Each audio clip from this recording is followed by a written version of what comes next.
So Harper, we brought you on to represent like matriarchy in general. Like, what, weigh in? You Yes, got- that's right. Moms Who Podcast. That's me.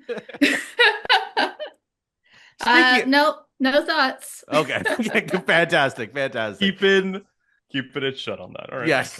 Well, speaking of mothers, Lorde is mommy. Was that a thing? No, is that Sure. is she mothering? Is she? What do you say? Let's put Lorde up is a poll. daughtering. She was like 22 when this album Well, came out. this is not mothering.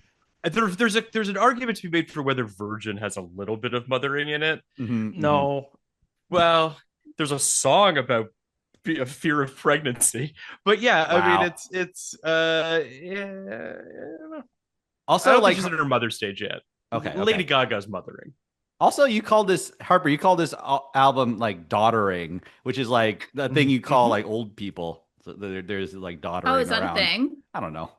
Like Phil, you're a daughtering, like writer. D-O-D-D-E-R. Phil, I see, you're a I see, writer, I see.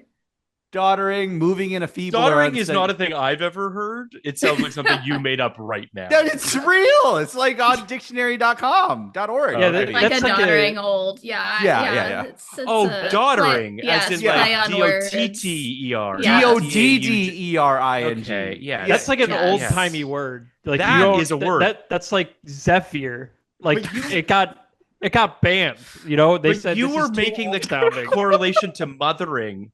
I said So- daughtering at the beginning as an Oh, opposite oh. as of mothering because she was like a child when she wrote this album, you know. Okay. This Yeah. album Okay. is daughtering. Exactly, The exactly. spell of the AUHTHTERINGing. Let's spell as much as we can on this episode. Yeah, People do love songs that spell. LESS. Yeah, she Yeah. does spell on this album. This, Andrew. by the way, It's this is true. the last like hour I'll ever spend with Phil Iscove. But anyways, on that note, let's I start don't the think that's episode.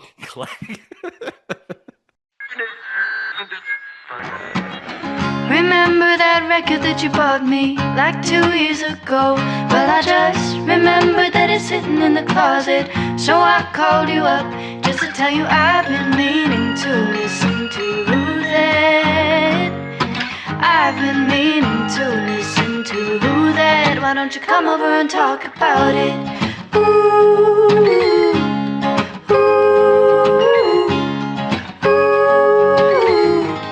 Why don't you come over and talk about it? I don't think that's true. But Oh, thank you. Hi, everybody. Welcome to the show. Welcome to I've Been Mean to Listen to That, the podcast where we go through albums we've been mean to listen to and use it as a conduit to learn about each other and our guests. I'm Andrew Ambrose Lee. anyone else want to chime in? I'm Dakota It's you. Foss. I guess I talk like that now. I'm Dakota Foss. You're Chicago. Big Chicago over here. I'm Big just Chicago. I'm a guest now. I'm an Yeah. ex-host. Okay. Yeah, totally. She But used to- I can say my own name if you want. No. No, she used to host this very podcast. She's a friend of the show now and a friend of real life. I don't know. Of real life or in real life? I hope so. Oh, she Jesus. loves. I don't know. Look, Harper Thompson's here. She's our friend. Woo! And she's guest now. Hi. Hi. Thanks for having me back. Yeah. How is describe everything that's happened to you since you left the podcast? Like, go on. Great. I am currently doing my externship for, speaking of Lorde, ultrasound. Wow. Yeah. So I am on my way to being an ultrasound tech. I'm seeing a lot of patients every day. It's a lot, but it's good, and I'm glad I did it. Wow. Do you tell every patient to like take off their belt because like that shows up in the ultrasound? Yeah, and then I like look at and see their digital camera inside their pelvis. Yeah, Mhm, yeah. That's sick. Yeah. And this is like what we're missing from the show. Like this is what like we've been floundering ever since like Harper's left. She was like the fifth character. She was like New York City in Sex of the City. But Thank anyways, you. yeah, R.I.P. and just like that. just like that. Dating this well- episode. Yeah. Is it an Yeah. RIP though? Like I've never watched a single episode, and I feel like all I saw on my timeline was women dancing on the grave of I mean, its announcement. it was as a fan of the original series, not of the movies, and I can't say I'm a fan of And Just Like That. It was an interesting experiment. On some level, there were successes. But yeah, I mean, we shouldn't be doing that anymore. Yeah, Like we shouldn't be yeah. spending that much money and time on that. But Well, like Phil Iscove, he's like the fifth character of his own podcast. Podcast like it's dot dot dot. Jesus Christ. It's Phil Iscove from Hey. podcast like it's dot dot dot. It's true. Yeah, It's true. yeah. I thank you for inviting me, guys. I appreciate getting to talk about this amazing album.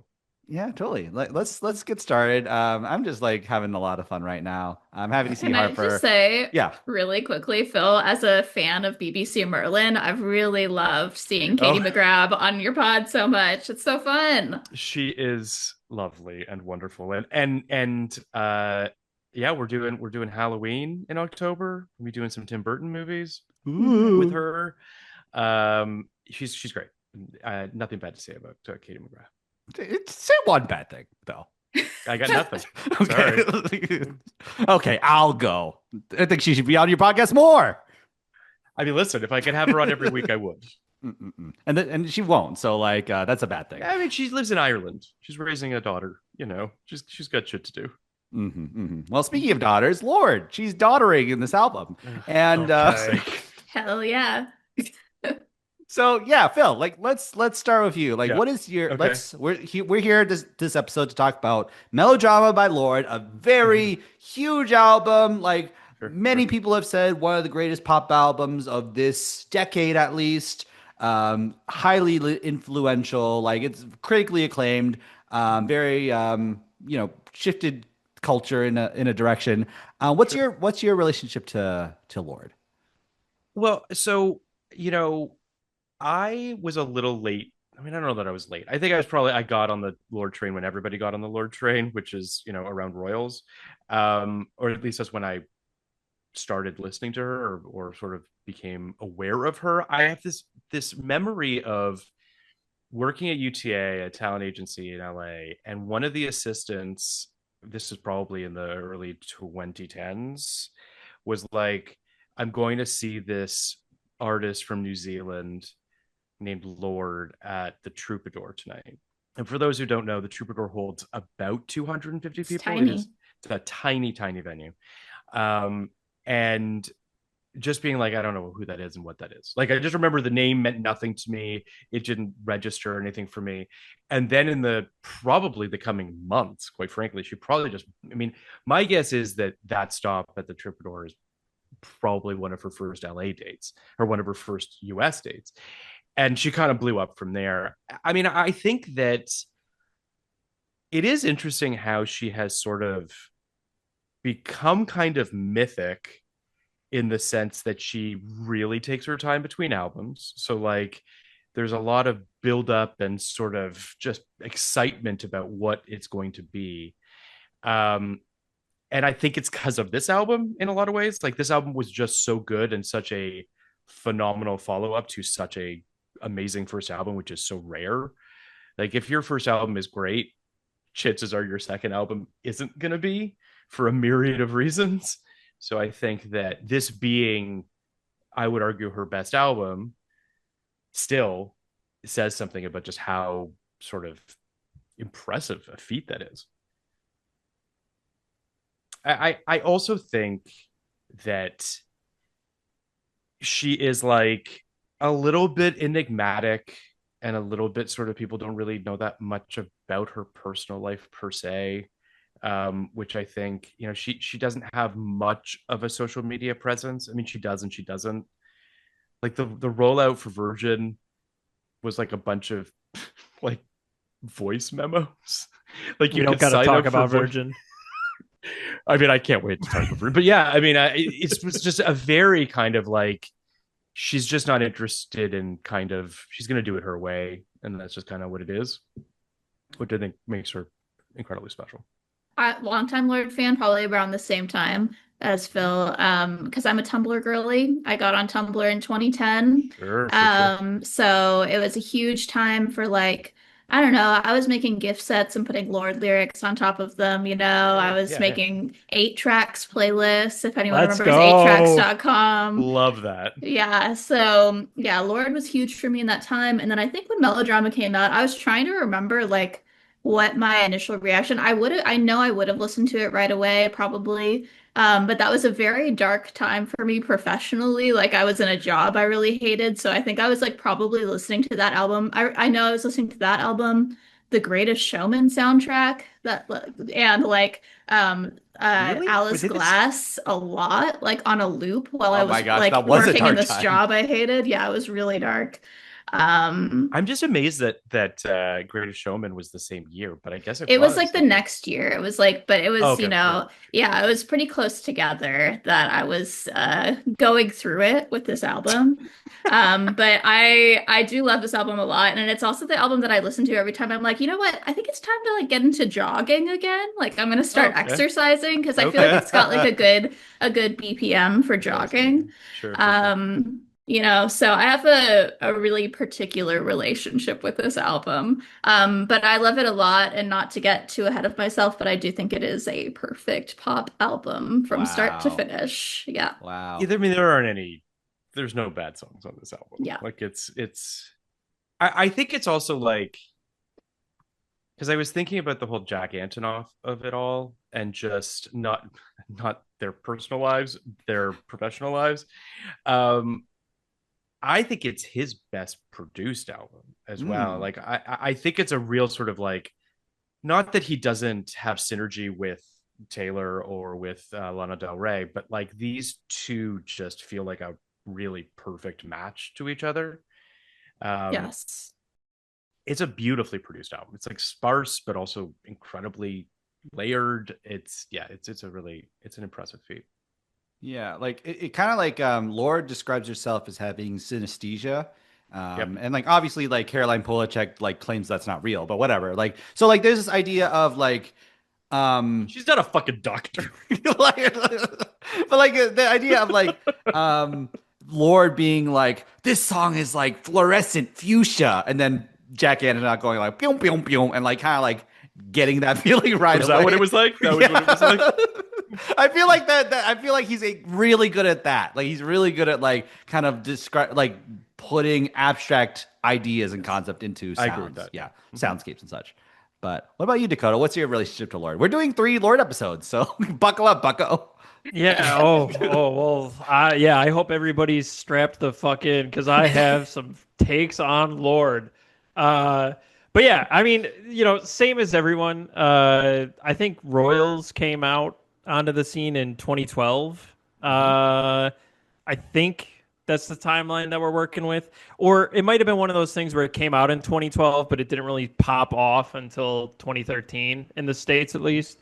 But yeah, that was ubiquitous. And then Dear Heroin definitely is such a quintessential 2010s album. Like you can't tell the story of popular music without that sliding in somewhere. You could even argue that album is like maybe tied with 808s and Heartbreaks for most influential album of the 2000s. Phenomenal debut album. And then I kind of moved away from like the first album came out and it was so influential, and then she went away for a while, and I moved away from pop a little bit.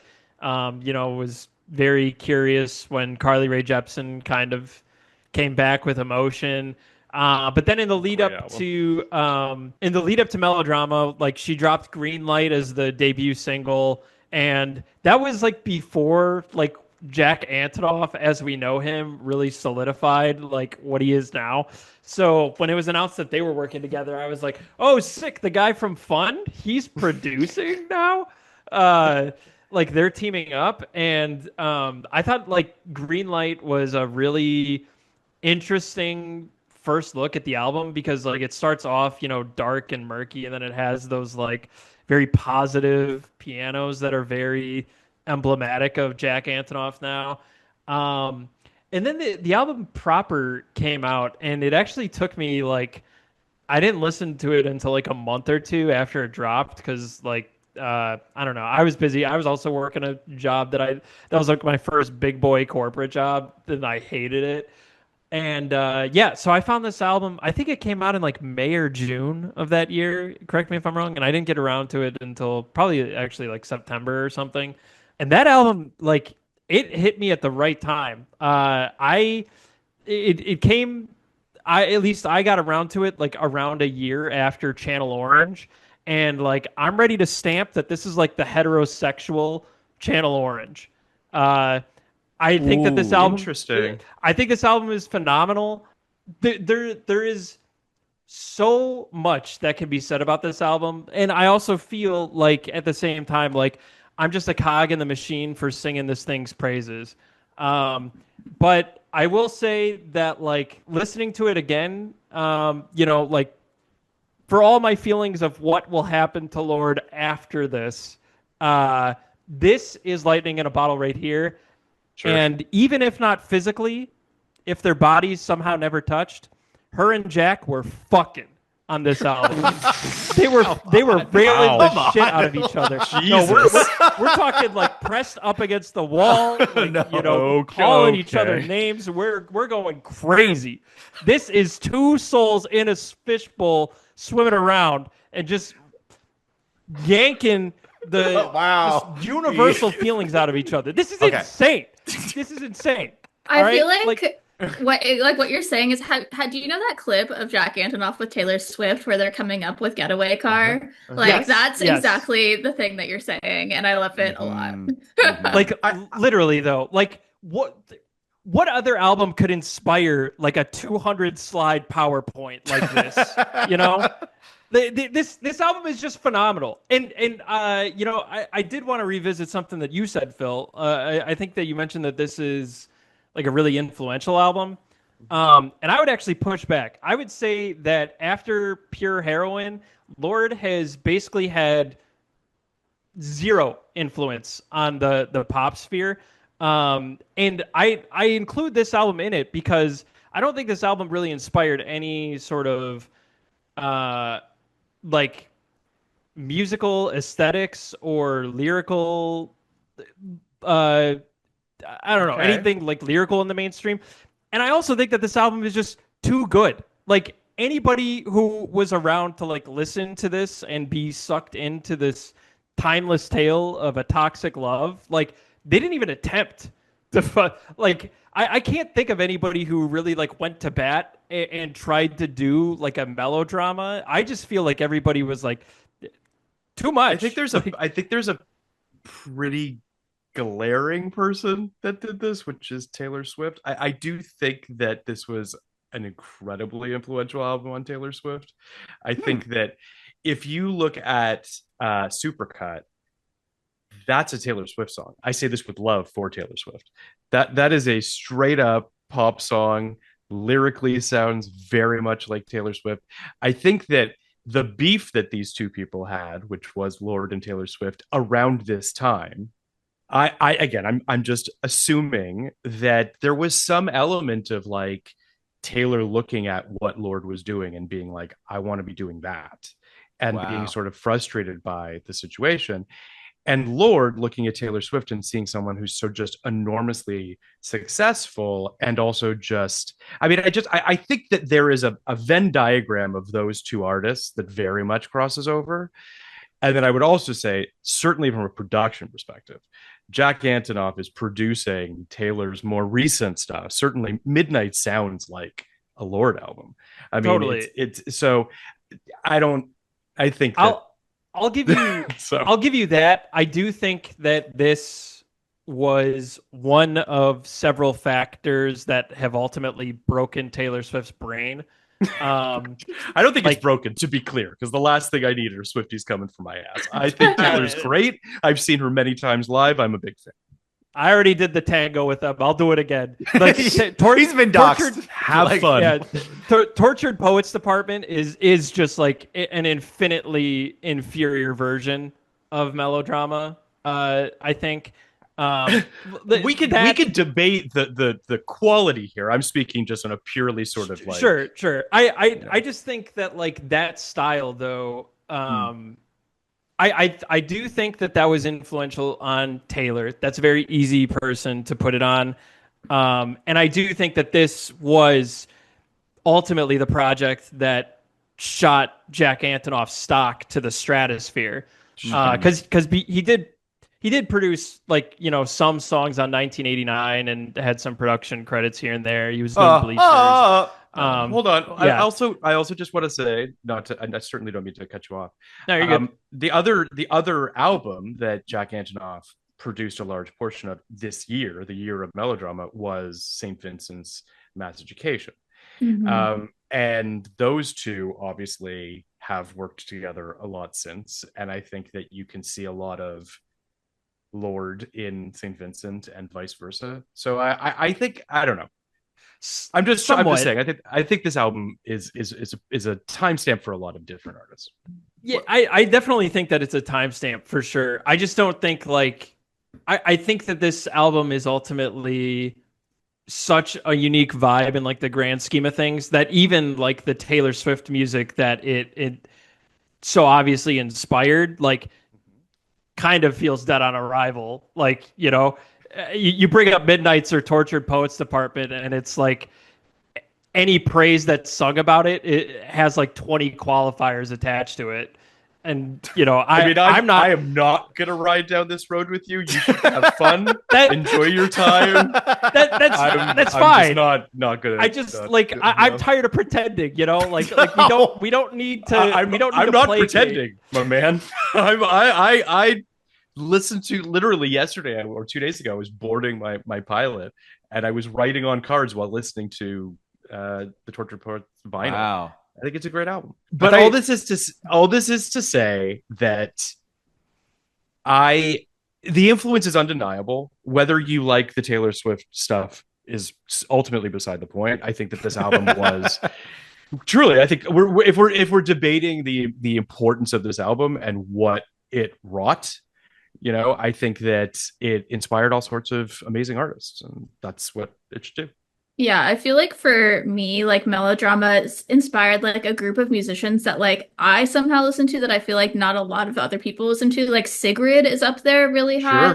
She's very Lorde inspired, I feel like. And I'll say I think like the first time I heard Driver's License by Olivia Rodrigo, I was like, this girl is doing Lorde and I'm here for it. I don't mind. But that felt very Lorde.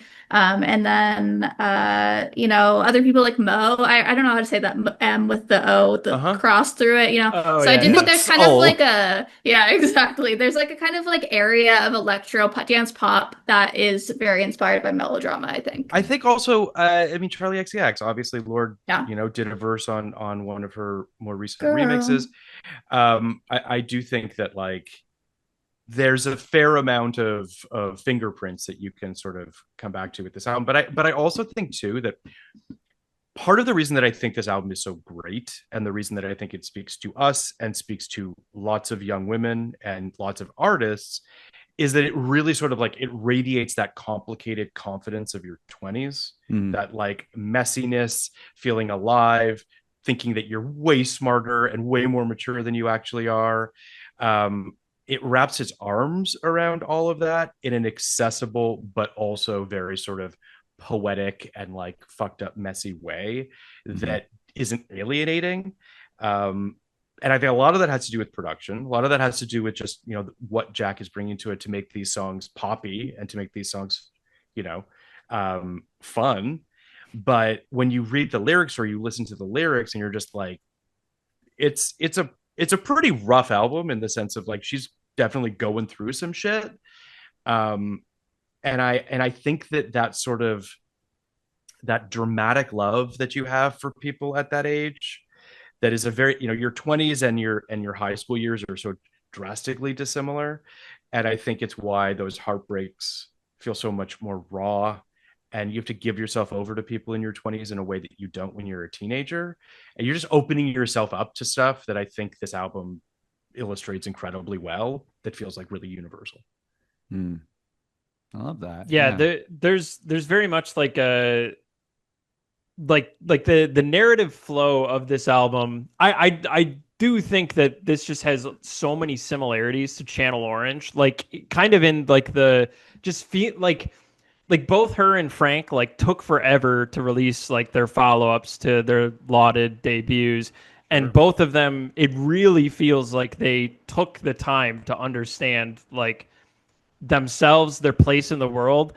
And while I think that there's like a confidence to them that only comes from how considered they are, I like they both kind of come to the same conclusion of like, I'm just a small guy in a big world. Like, like I don't know anything. I'm experiencing all of these things that are making me recalculate like what I view as like this naive youth that I had on my like whatever I was saying on my debut with like both of them. And I'll try to keep my thoughts about like what happens to Lorde post Melodrama to a minimum and save them for other episodes. But I'm not. I mean, I'm happy to sure. talk about Virgin. Yeah. Yeah, I mean, we don't need to talk about solar power, but I'll gladly talk about Virgin. Like, I think that like with Pure Heroine and this album, it really feels like Lorde was just like on her game, on top of her game with like how she was writing things, and she went into things with such like a wide-eyed curiosity that has just completely died after this album. And like Wow, I love like that this album, like the narrative of it is just like her allowing to move with the wind, Here's this love that is so clearly bad and toxic for me, but it feels so good in the moment. And like at the beginning of the album, like she's dancing on like the light up floor, talking smack about a previous ex, and then like the whole album is moving into another whirlwind romance, and then like the album ends with her being like, yeah, what's perfect anyway? I don't know. Like it's just so messy and like raw. I think the Frank Ocean thing is interesting. Blonde comes out the year before this, and yes, in the research I think yes, 100%, yeah, and Blonde was a big influence for Lorde on this album, and you can certainly sense that. Certainly in the sort of, we talked a little bit about follow-ups to successful first albums. Frank Ocean obviously a perfect example of that, but many an artist trips up, or maybe doesn't trip, that might be the wrong word, but doesn't really know how to follow it up, so they kind of break everything that they created on the first time round in a sort of attempt to kind of be like, you don't know me type thing. A lot of artists that just kind of want to break the mold. And I think that this and Blonde are both sort of idiosyncratic albums in their own way, but are both very accessible and are still trying to sort of be like, it's a little bit of like pulling you in with one arm and pushing you away with the other. Like, that's sort of the way that both those albums are. Both albums kind of have like an avant-garde edge too, like a very like strange, 100%. like let's have monster truck synths on this album too. Like right. Yeah, yeah. I also think just and again, I promise you that I'm not just disagreeing to disagree with you, Dakota, but I do think that the thing she got dinged with so hard with Solar Power was that it was so hippy dippy and like arms wide open, and like the world is just like it just seemed as though she was this crunchy granola flour girl all of a sudden, that everyone was just like, well, what the fuck is this? And I don't think that album is a total disaster. It's not the Lorde I necessarily want, but I understand what she was trying to do, which is change gears, do a different thing. I think it was actually, if anything, too wide-eyed and too optimistic about the world and too kind of like, flower, what have you. And then Virgin, I think does feel like a course correction. It does certainly feel like her being like, okay, so I know what you want from me, and it's sad lyrics and beats. That's what you want from me, and I'll give that to you. And plenty of doop doop doop you know, kind of like those Sure, noises. yeah, like it's Ugh. dance music, right? Like it's music that it's sad girl dance music, and I'm all for it. So I'm not as, I'll say this to your point, Dakota. I think had Virgin been bad, quite frankly, or just not worked, I think I would have felt like much more concerned about the career of Lorde moving forward. Now I just think she'll, be another 6 or 7 years before we get another album, and I think it'll be just as interesting as anything else she's done. People will be interested. Like if she takes that long, people would be interested in hearing what she has to say for sure. I guess like let's move into themes because the Frank Ocean thing is like I wrote a lot about Frank Ocean on this like album too, where both of them have like a relationship to the public. They're very like I want to live my life. I want my I feel like the thing I've like kind of thought about listening to this is like, what's the difference between journaling and arts? Like, and it's like the difference is it's like private and it's public. You know, it's that's the difference. Like that's one of the differences. And like Lorde has this ability in this album, at least what I'm seeing is the ability to like journal in song form and then just put it out. You know, it's just like from head to paper to ears, you know, your ears, you know, there's Sure. like a real immediacy to like, this is how I'm feeling right now. You're getting it because the public, if you're a young woman and if you're a public figure and a celebrity, and like, you know, as like a lot of eyes are on you, as many as Lorde, people have eyes on Lorde, then your privacy will be robbed. So I think her art is a way to sort of just like take control of her narrative, take control of all this stuff. And Frank Ocean's very similar, of just like, I know what you want. I'm not going to give it to you. You have to wait. You know, you have to wait. And I'm going to be very private too. The other person that I think speaks to what we're all talking about here is Bon Iver, Mm-hmm. another artist who found sort of enormous success, and it was clear that he did not know how to process that level of fame. So you could even go a little farther back if you wanted to, and talk about sort of the OK Computer to Kid A scenario, where you become so successful that you're just like, I want to deconstruct this whole fucking thing and push everybody away, and yet they still found success no matter what. Like, it just goes to show that like there these people are all so talented that kind of no matter what they do, it's going to be somewhat interesting to listen to.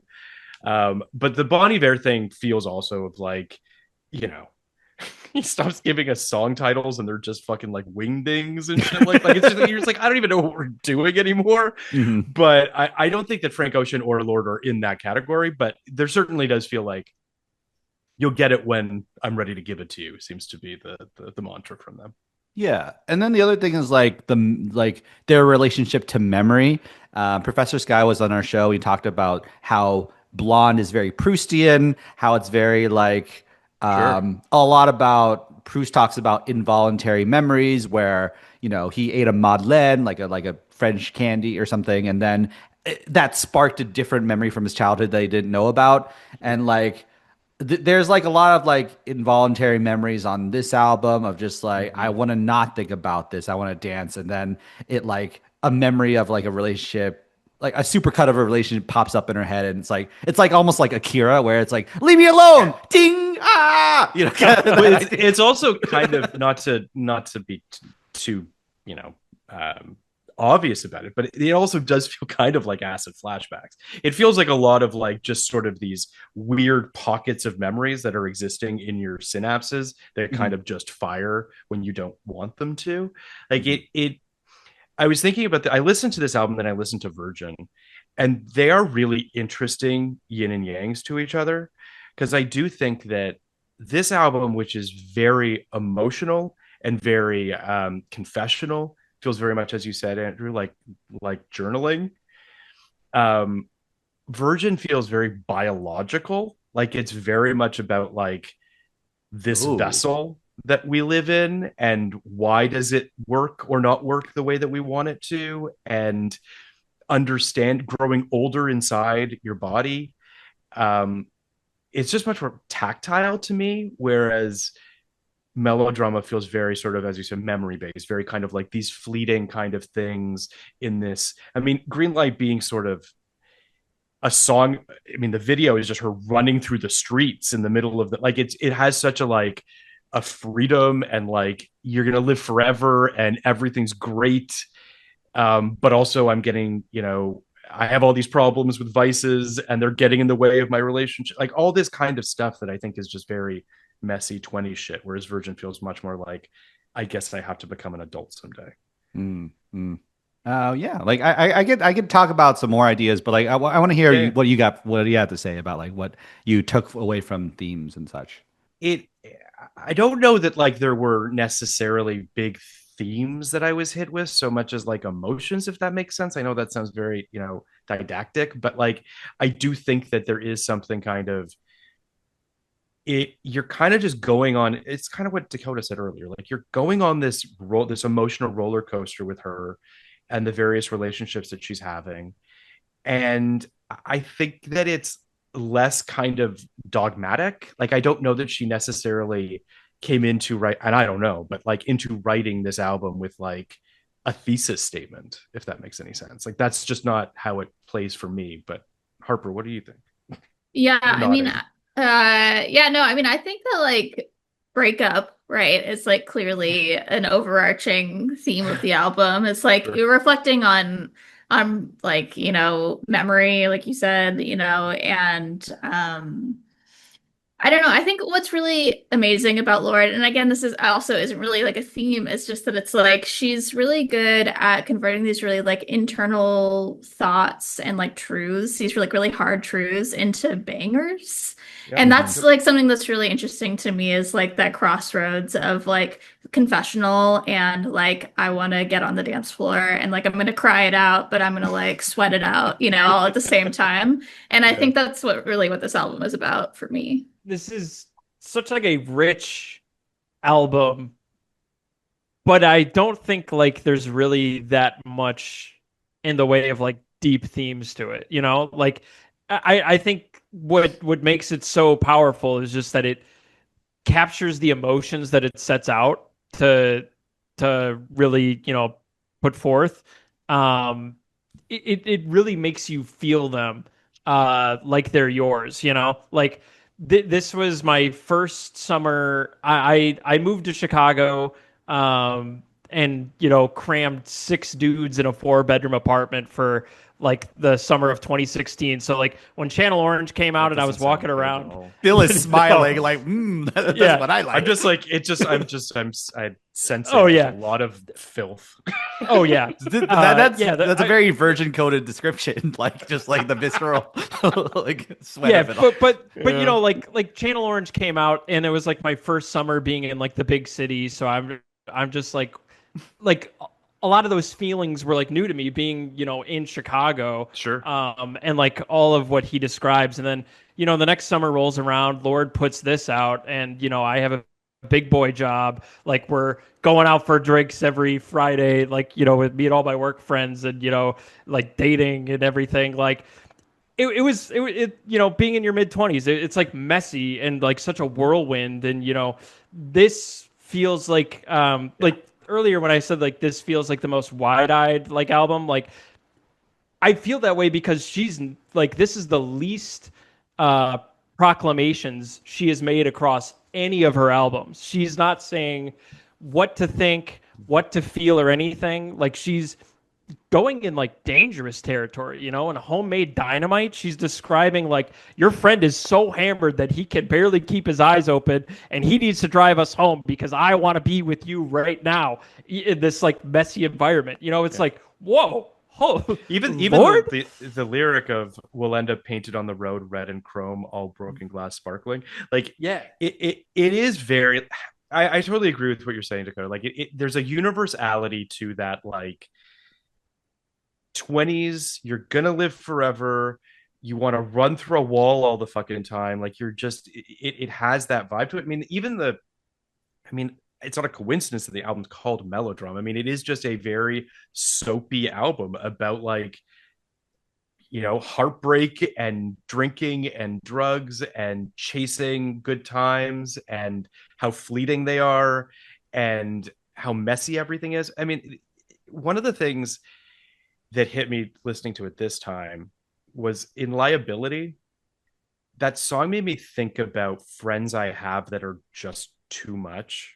And I say this with love, but like people that you're like, I can only kind of take you in small doses as much as I love you, mixed with the idea of what it must have been like to be Lorde and that famous in your 20s and that feeling as though people are hanging out with you because you're famous and maybe not because of who you actually are as a person. I mean, there's that lyric, the truth is I'm a toy that people enjoy till all the tricks don't work anymore and they get bored of me. Like that's a heartbreaking lyric for like that idea of like no one wants to hang out with me because of who I am. They want to hang out with me because of my fame. Like there's a lot of ideas in this album, but I don't know that there's like thesis statements or themes, to Dakota's point. Totally. Like yeah. The most that she ever gets there really is like Perfect Places, where she's just kind of like, Sure. I don't want to boil it down to like phone bad, but it's kind of just, it's kind of just like, it's like those millions of quotes that you see. It's like, remember, social media is everybody's highlights. You don't see the behind the scenes, like I do remember at the time, like, I think Anthony Fantano's review of this album, like he hated Perfect Places. Like he was like, that song feels like it's really trying too hard to be like an anthem of a generation. And I don't agree with the song being bad because of that. But I do kind of agree somewhat with the sentiment of like, that's really the only time where she kind of attempts to say something big, but like it doesn't weigh the song down. Or the album for me one bit. I don't think it's a crime on a pop album to make a pop song that you're trying to make resonate with a lot of people, is what I'll say. Yeah. It like if anything, it just feels like the handcuffs. Yeah, like take them away. Like it feels like a little, like it stands out like from the rest of the album, because the rest of the album is this sort of uneven, oscillating tale of love and breaking away from that, and it feels very like universal too. Like Anonymous, I feel like this may or may not be about somebody in particular. I also never get attached to this like needing to be about Lorde herself, and that's something that I also kind of felt with Pure Heroine. Pure Heroine is about like the most polished version of like a 16-year-old Tumblr person being like, I think I know everything. And for how beautiful and eloquent she was, I was like, she might be right. I also think on Perfect Places, I mean, again, in the cursory amount of research I did not realize that it was inspired by the deaths of Bowie and Prince. Oh, wow. Two artists that she obviously was incredibly inspired by. So like as much as lyrically it might not be her most rich text, we'll say, I do think there is something to be said for this notion, which I think she's circling in the song about, we're doing all these drugs and we're doing all this drinking in search of some sort of a quote unquote perfect place, some sort of happiness that's unattainable. And, being inspired. I mean, listen, Prince obviously died of a drug overdose. David Bowie did his fair share of drugs. It's clear that sort of this idea of we shouldn't look up to our idols for everything that they've done, and there's a lot of things that I think are mixed into this, broth, if you will. But I mean, it's not my favorite song on the album, but it's also like not a bad place to. It's not a bad sentiment to end this album, I guess, in terms of like ideas. It almost feels like an update of Royals too, A little bit, yeah. Royals is her kind of being like on the outside looking in, being like, I'm this teenager, I'm not like the other girls.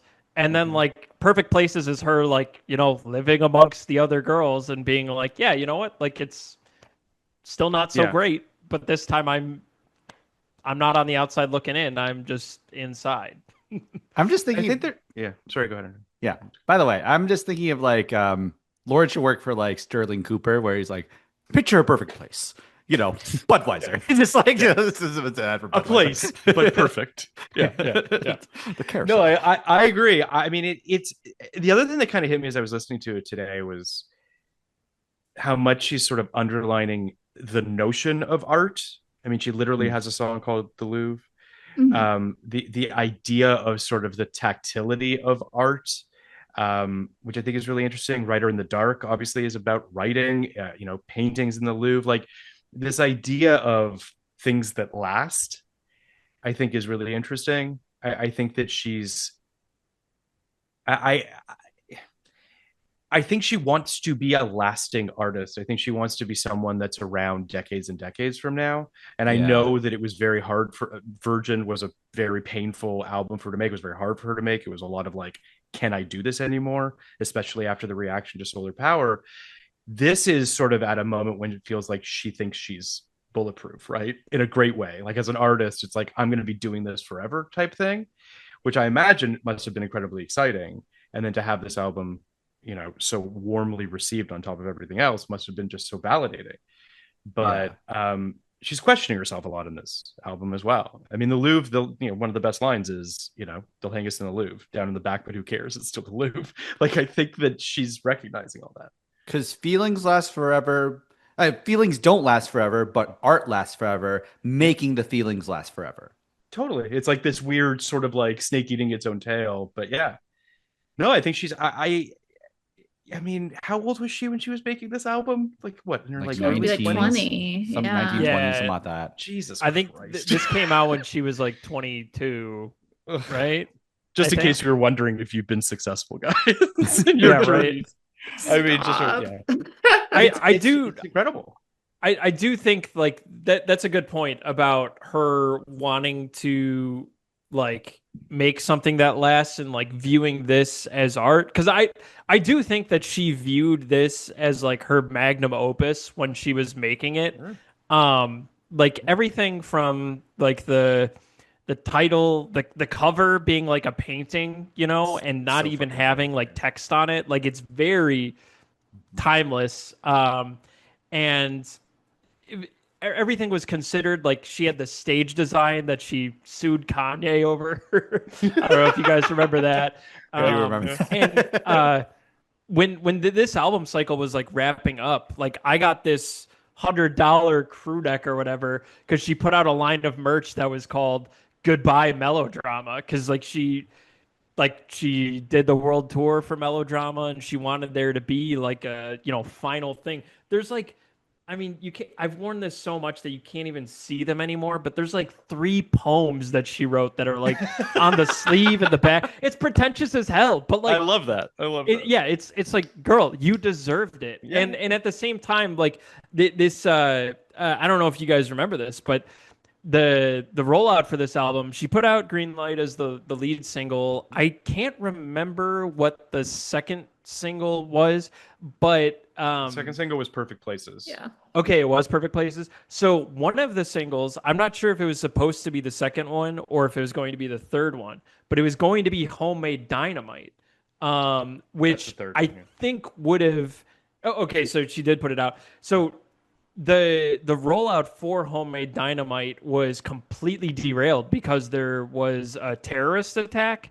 I think on like a subway or something, maybe. I don't know. There's unfortunately been a lot of those, so it's hard to keep track. But that would have smashed, I think, if it was given like the proper push, like as a summer single. The production on that feels so futuristic and also like of its time, where like EDM was at and like pop kind of flirting with EDM trap crossover. Also, I don't know if you guys checked this out, but there's a remix of Homemade Dynamite that has the most 2017 lineup of all time. It has I think SZA, Khalid, and Post Malone.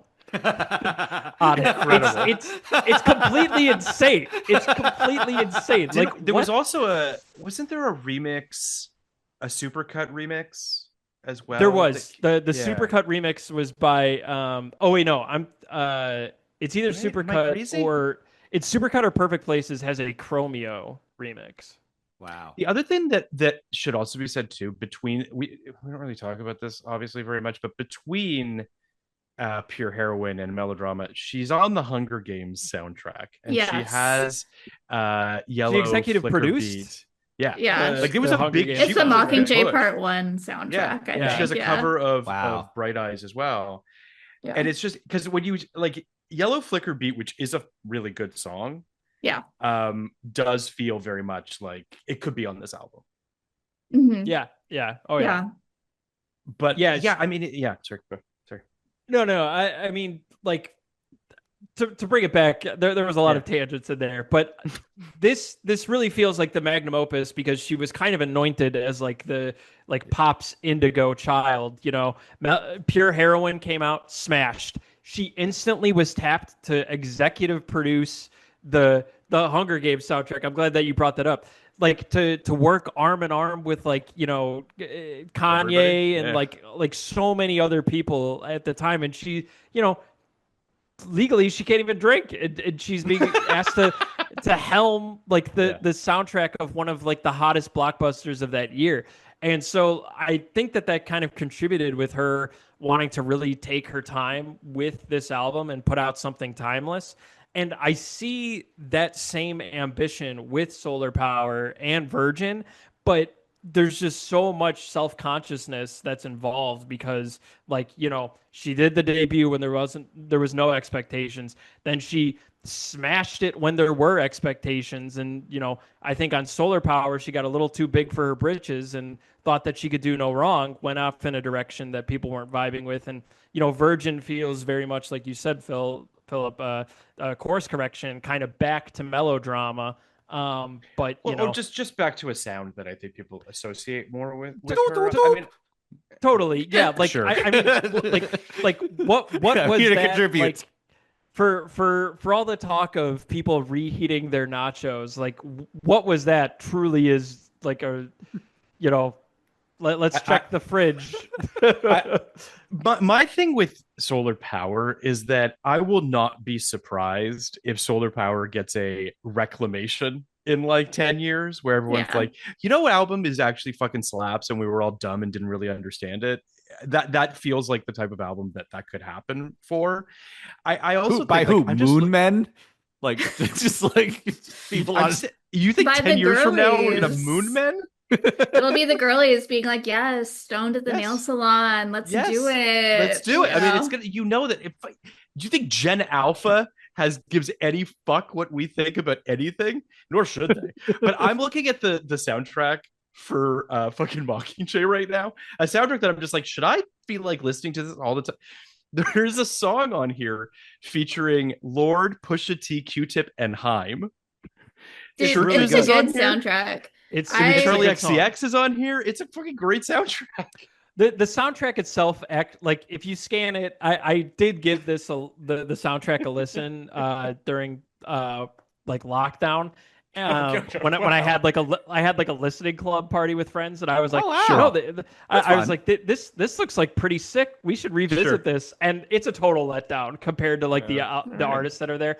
But like the highs are very high, and the fact that she was asked to helm that, Huge. Totally. Yeah. Like what came after this album, the biggest problem with Solar Power is not Solar Power itself. Like Solar Power as an album, it's fine. It's like Stoned at the Nail Salon is great. Like there's I like Secrets of a Girl, but we're not talking about that album. The problem with Solar Power was the way that she was We are. how was how really it is. I did feel like it's more of a me thing because the lead up to it, she was kind of doing what she did with Melodrama, where she was like having these like statements and these emails. You know, you could sign up for her email list, and she like would write these tales where she's just like, "Oh, I've just been down at the South Pole with all these researchers. You know, I haven't seen the sun in 3 days. It was magical, my darlings. It was like an everlasting dream." And like all this stuff. And like she was talking about climate change. And so I was like, damn, like she's about to be spitting some stuff. And then like the album comes out and it's just like, I like getting high at the beach. And it's like, Okay, but and can I just it's like, what? I need to That's a bomb. there's a couple things I want to say very quickly We're because to I'm talk not about going to be melodrama. we are. I'm not going to be on the solar power episode, so I'd like to say what I have to please. say about it very, very briefly. I think that album coming out in 2021 didn't do it any favors. It didn't do anyone any favors. Any movies that came out, any things that came out in 2021 are like in some weird fucking vacuum. So I do think that album, unfortunately, got dinged for that. I also think, you know, the blonde hair, the eating disorder, the various things that came with that album is just it's a bummer. And she was just going through a lot of shit that no one should have to go through. And a lot of it had to do with just, you know, body dysmorphia and what people wanted from her. And then for the album to be just like resoundingly just like fuck off and go away with this shit, it kind of sucks. It's a bummer. It's not an album that I go back to. It's certainly not an album of hers that I love, but I also kind of feel like there's just so much artifice in the periphery to that album that it's almost like you can't, I'm not saying you, but like a person almost can't see the album for what it actually might very well be, which is a bummer. Yeah. But all that's to say that Melodrama is great. Yeah. Well, I want to like get into like two more like kind of motifs. I don't have themes. Yes. I have like kind of these motifs that I'm like obviously the Okay. title itself is like I don't even know if there's motifs, I guess, but like the title itself, I guess like thoughts more so. Like the melodrama as like the title, it kind of like it's because like you're so young at this age. You're so young at this age. Like When you're young, you're pretty young. Right? See, That's Harper actually gets so it. true. but like she was so young at this age, and I This is like again. I'm trying to make serious points. Like you think of me as a clown, Hello? Philip. Like, I mean, you're the one that said hello 8 million times to open this episode, and then all of a sudden I'm supposed to be hello. like, But like that was Melania. Anyways, but like I think What?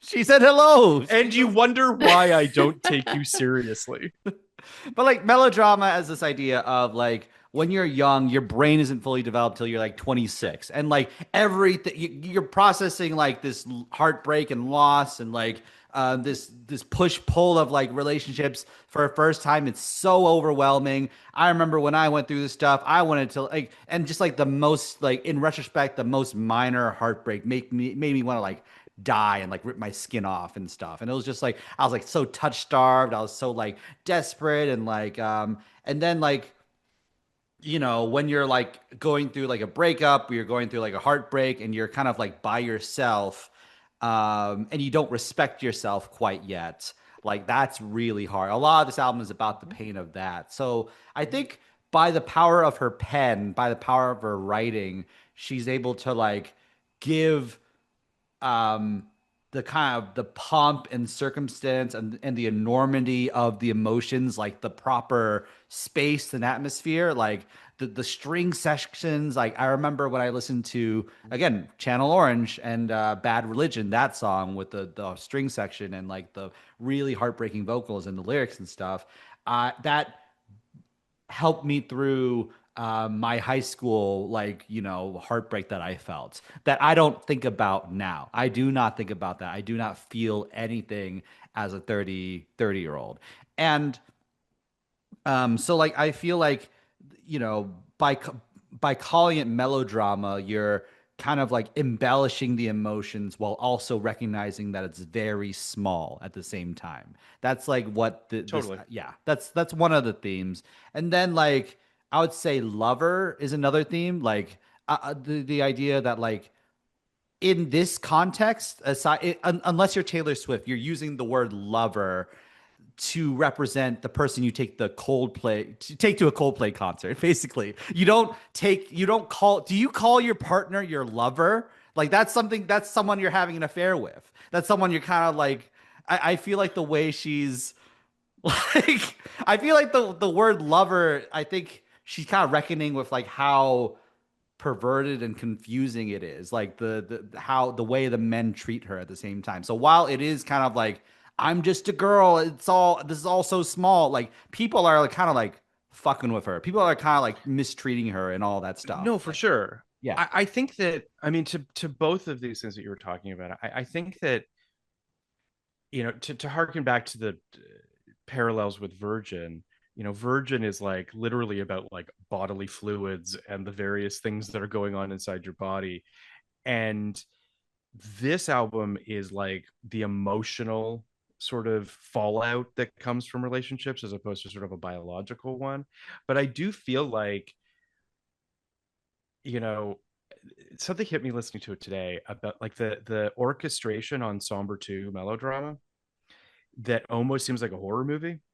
Like the way that it's modulated, it has this like sweep and sort of pomp and circumstance to it, but through this like fucked up horror movie kind of lens that I think is, I mean, part of this album, part of why she's called it this is a notion of sort of how over dramatic all of this is, right? She's the hyper awareness of her being, you know, overly dramatic. She talks about it in Liability. She's like, I know that I'm too much. I get it. Like I know that I'm being too dramatic. But that's part of, I can only assume it's part of being a 20-something girl. I think Harper can speak to that probably better than I can. Well, it's part of being a 20-something girl, but it's also part of, I think, being a performer and being an artist. Yeah, Like yeah, I yeah. think on Sober 2 specifically, she does say like, we told you this was melodrama. You wanted something that we offer, which is like, you know, like I'm doing this to kind of deliver this to you. Like I'm, you know, I know what this looks like and I'm giving you what you want here. It's the It really, theatricality, you know what I mean? That like, yeah, the drama of yeah, it all. the title really feels like it's like giving her and the audience permission to just like her to exercise all these demons like the way that she is, and like also the audience to like feel it and be like, oh, she's just like me. Like she's just like me for real. And honestly, like I really like, Andrew, I thought that you brought up a good point. Like she uses the word lover on this album like a dagger. You know, that is not like she is not addressing like lover as a partner. She is it's almost just like the title of like her enemy, you know? Like the whole thing is just a twisted dance full of pushing and pulling and all this. Melodrama is such a perfect title for this album that is nothing but emotions and feeling and not being conclusive. Like nothing's definite, everything's kind of uh you know impressionistic and everything. Like I don't know, it's just like a giant fever dream and doesn't have to make sense, at least not logically. A lot of the lines, every song on this album probably has like at least 3 lines where I'm just like, oof, that Yeah, hurt. it's for sure. Yeah. I mean, it's like what you were saying, Andrew, about the power of the pen. Like she literally says, "Bet you rue the day you kissed a writer in the dark." Like she knows the power of what she's capable of, and she'll wield it however I she wrote sees fit. royals. Watch me. Watch this. Right? I'll fuck you up. Like I think that's great. I mean, again, there's any number of artists, and ultimately, because the patriarchy is a terrible place, most of them are women. Most of them are having to sort of like lash out through a lot of their lyrics. If it's Alanis Morissette in the 90s to, you know, whoever you want to say today, like I do think that a recognition that I have this power and I'm going to wield it, I think is just incredibly important and empowering to the listener as well.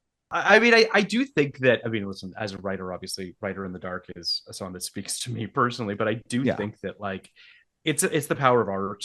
It's the power of why that's so important to the listener as well as the person that's writing these songs. But yeah, I mean, I would also say too, like we've talked a lot about the sort of the downer components of this album. But I will say too, like, it's a really sexy album as well. I think that like Sober is very sensual and awesome and feels like chasing a buzz. Like it all just has this kind of charge to it that I think makes it so listenable as well.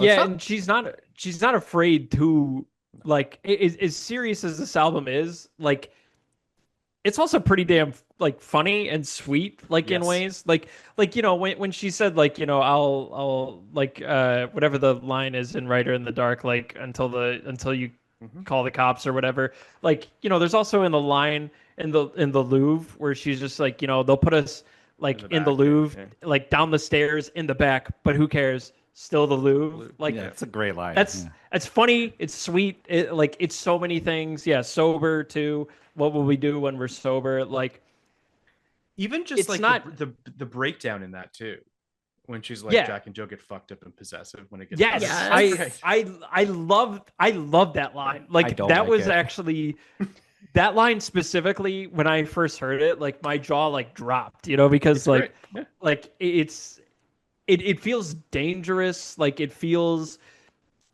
like, again, the title being Melodrama, like, is almost just like wearing that mask where it's just like, I can go above and beyond, to the children's to characters, Jack and Jill, and the word fucked. Oh no, like this is edgy. But unironically, okay? Like, yeah. Like, Andrew, I think you just need to listen to this album about like 2,000 more times, and then we'll be on our level. I like the whisper. That's fun. I do also. I mean, there's another lyric in that in Sober where she says, "We're sleeping through all the days. I'm acting like I don't see every ribbon you use to tie yourself to me." I mean, like, she's really good at this, guys. She's really good at writing lyrics. Yeah. Well, let's talk about highlight songs. Let's talk about highlights and lowlights. Right after this break, click. And we're back here talking about some of our favorite songs from Melodrama. Like, Phil, what's a highlight song for you? Let's go to Harper.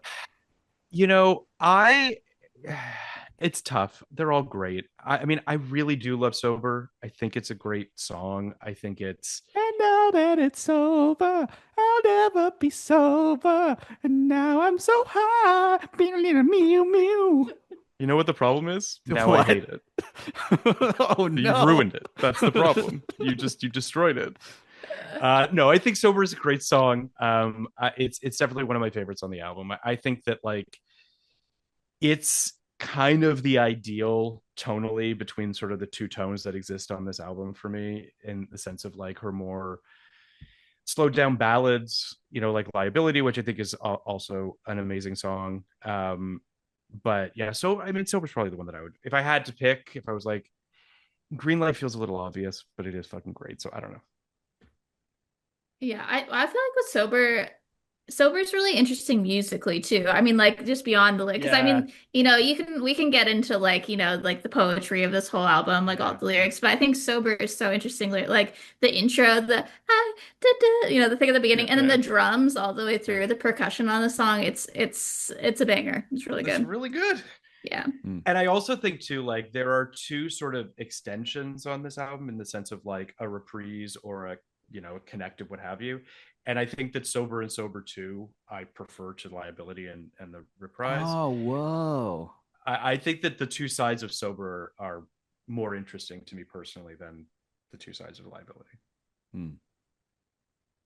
Yeah, I like the way, like, the what will we do when we're sober? Like, the verses don't answer the question. Just like, we're gonna do this and this and this, and what will we do when we're shut the fuck up? Just like, like, like, it's kind of like, that's the idea. Like, and there's like this I kind of have a mixed feeling about it, but like the romanticization of like something that doesn't deserve to be romanticized. Like, obviously it's honest, like, so that's all you could do, and I can't really critique that. But like I remember like there's a line like in the here where it says like, "Will you sway with me, go astray with me?" And like, that's not a way to talk about any sort of like romantic love of any kind. It's funny, the Jack and Jill thing. I get what you're saying, Andrew. Like, it's a little. The song actually kind of has a Bonnie and Clyde vibe to me. Like it does have that They sort got of shit. They got shot a bunch of times. Robbing stuff. I'm not robbing saying- is a crime. I'm well aware. Yeah. But I so do think so that is loving someone with your whole heart, Andrew. That's also a crime. It's a crime. If they Yeah. don't love you back, I mean, what are you gonna do? It feels like this is a song that feels very much like a couple on some sort of a journey. Mhm. Other songs feel like snapshots of a relationship, whereas this feels like it's just two people just like fucking running through the streets type situation. In a way that the other relationships that exist in this album, this song, maybe the only other one, Supercut's probably the other one that feels a little bit like there's actually an arc to that relationship. But yeah. And I don't know the biography of a lot of these songs, but like maybe some of these seem like kind of short lived, like flings and such. But like the point I was trying to make was like, there's this I remember a friend told like the line about like, will you sway me, go astray with me? Like I remember a friend told me something along the lines of like, I'm gonna be in this relationship till the wheels fall off. And like my response was like, wheels shouldn't fall off cars, like that's like, and like there are so many steps before the wheels fall off the cars. There's like a check engine light. There's like things going on. Like you start hearing, you start hearing that. Like there's a lot of steps. So like I feel like this ill-advised situation, but she's so young, whereas like, yeah, I'll just like put it on the emotional inventory. Like I'll put it on the emotional kind of MasterCard, basically, like that idea. Yeah, but isn't that like an important part of like growing up? Is like, going through these relationships and seeing how you interact with people and, taking away like the lessons that you learn and, also like, a lot of these relationships in like your 20s, like you're just not you're so less solidified as a person. And like so many of these relationships, like they don't have to be like this toxic, but like they also don't have to last forever, like you could just like I was have a good like time and then move on. I was like my parents put me in a big bubble, like bubble boy, and like to protect me from the world's ails. So what about you, Harper? What's the highlight from this album for you? Man, I mean, it's tough to not say Greenlight. I do think that's like, I'll give you the probably, green light to say that's a highlight. I know, but I also really do want to shout out Supercut because that song I just love it so much. I think like, at risk of being obvious, it is very cinematic. It's clearly it creates an image of this whole relationship. And it's from start to finish, like, they're in the car, the radio up, like you get a sense of like, they were having a good time together, things went wrong. And like, I think this idea is so interesting to me because like I've had not like romantic breakups, but friend breakups where like I replay, the whole relationship. And to me, like, I feel like I'm usually thinking about like the worst parts and like how everything was, like all the reasons that ultimately led to that friend breakup or whatever. But what's interesting to me about this song is that her supercut is about all the best parts of this relationship, and like how she's kind of rewriting all of these events to be like, oh, I did everything right. Like if I could, if I could go back, I would have done it this way. And I like this idea of kind of, or I guess I relate to this idea of going back and rehashing all of this stuff that you've been through. And I also just think it's such a banger. And I feel like I've said that about like so many songs on this album, but this album is full of bangers. Like, it really is.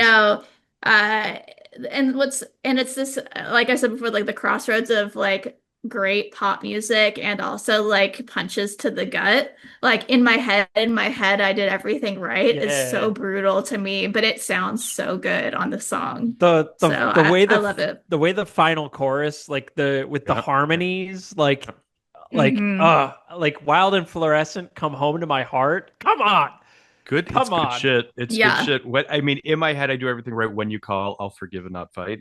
I mean, it's just it's a really, really good song. And as I said earlier when we were talking about, like, it is a poppy ass song. in the best Mhm. way, right? Like it's hooky and it works.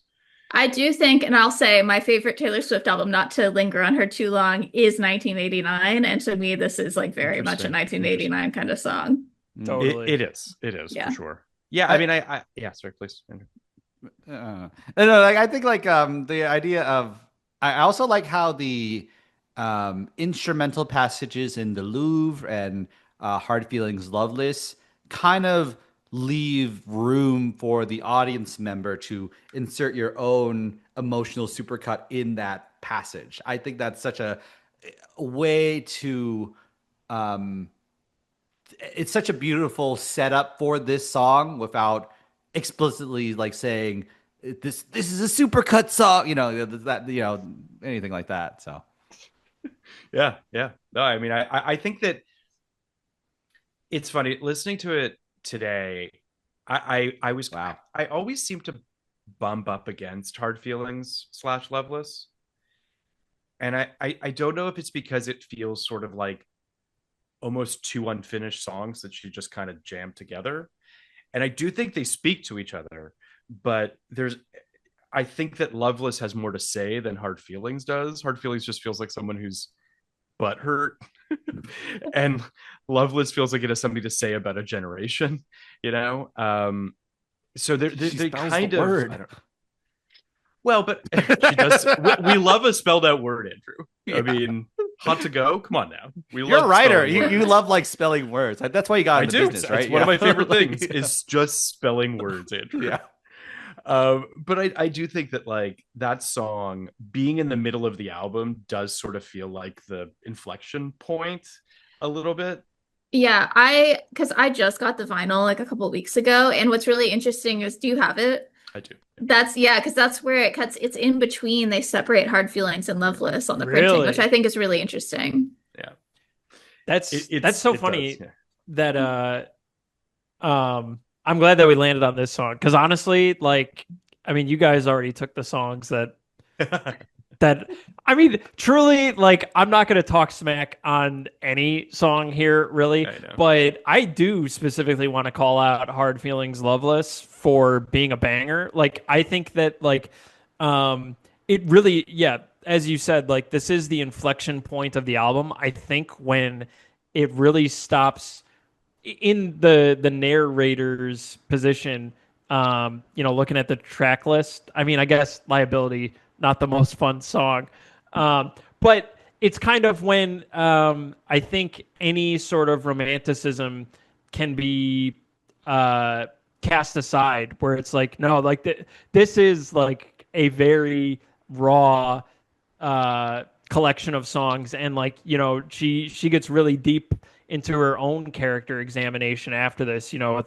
Sober 2, Writer in the Dark, Supercut, like all this longing and regret and just being like, wow, what's wrong with me? What am I going to get out of here? And there's a line that's always stuck with me in the Hard Feelings part that I really feel like is kind of the thesis of this whole album, when she says, when you've outgrown a lover, the whole world knows but you. It's time to let go of this endless summer afternoon, which is, Brutal. I mean, Yeah. brutal, chef's kiss. Like, yes, it truly, because describing this whirlwind tryst as a summer afternoon is like so true to life. Like when you're young and in your 20s, not knowing yourself, not knowing how to interact with other people, and maybe like lingering on a relationship that isn't right for you or another person. Like it feels like this summer afternoon in the same sense of like, you're a kid and you have like these summer breaks and you're free of responsibility, and like, you got to let go of that. You got to grow up. Autumn's around the corner. You got to start drafting your fantasy football team. It's funny because like this time I listened to the Louvre through a different lens and it felt a lot more unrequited to me. It felt a lot more of like an obsession with a friend that might never actually get to the place that you wanted to romantically. I mean, even just blow all my friendships to sit in hell with you, but we're the greatest. Like there is something, right? Like there is just something very kind of unrequited about it, or just like she's just so intense. Like you just get the impression that people are like, you need to dial it down a little Yeah. bit. Do you know what I mean? But I do think you're not wrong, Dakota, that like there is this kind of, this is the moment in the album where I think she's kind of like, it's none of this is going to work out, guys. Just FYI. You know what I mean? Totally. And I do like that with how like intense and climactic like Hard Feelings is, like Loveless kind of being like a punchline, you know, just comes in. I guess like this maybe is the second time where she makes like a proclamation. You know, if in Perfect Places she's like, you know, things aren't always as perfect as your Instagram photos might seem.